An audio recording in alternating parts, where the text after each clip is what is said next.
Did you know that at its peak, the Roman Empire controlled over 50 million people and stretched across 3 continents, Europe, Africa, and Asia? Imagine a single government ruling a world so vast without modern technology. Crazy, right? Well, there's more to the story. Welcome back, time travelers. Today, we zoom in on the mighty Roman Empire. So buckle up and get ready to explore how Rome went from a small city on the Tiber River to becoming one of the greatest empires in history. Along the way, we'll meet some brilliant generals, marvel at grand architecture, and relive unforgettable battles. It's gonna be epic. Okay, let's dive right in. We're kicking things off with the founding of Rome.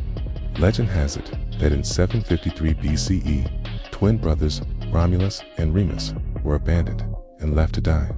Luckily, a she-wolf found them and raised them as her own.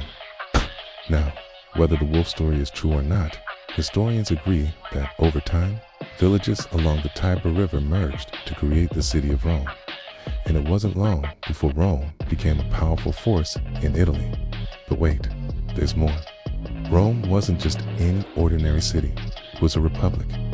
This meant that some of the citizens could vote and help make laws with the help of an elected group called the Senate. And boy, did Rome use this power wisely. Rome's disciplined army expanded its territories across Italy. They defeated rivals like the Etruscans and Samnites and created a powerful military machine that would become the backbone of the empire. Next up, let's talk about Julius Caesar. Now this guy was ambitious, powerful, and a bit of a dictator. He conquered Gaul, which is modern-day France, and made himself incredibly rich. But his rise to power didn't sit well with some folks, especially the Senate. Tensions were high. Caesar crossed the Rubicon River in 49 BC.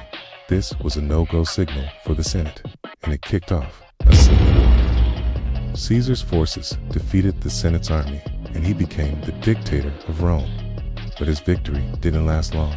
A group of senators, led by Brutus and Cassius, assassinated him in 44 BCE.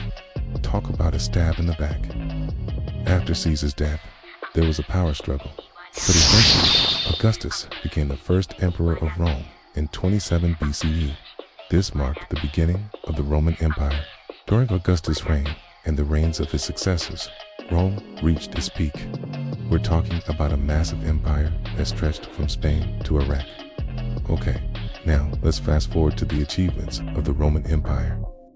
Romans were like the inventors of the ancient world, aqueducts and buildings that inspired future generations. Roads, aqueducts, roads, and buildings. Their roads were built to last, and many of them are still around today. Aqueducts carried fresh water into the cities, and they even built arenas like the Colosseum where they hosted those famous gladiator games. And let's not forget about their legal system. Roman law heavily influenced many countries and their language. Latin became the foundation for several modern languages.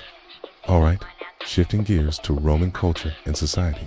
Family and religion were super important. People were encouraged to be good parents. Children were expected to honor their parents and the Roman state. Religion was also a big part of daily life.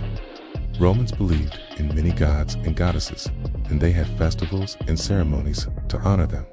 It was also pretty common for Romans to adopt the customs and ideas of the people they conquered, which led to a blend of cultures throughout the empire.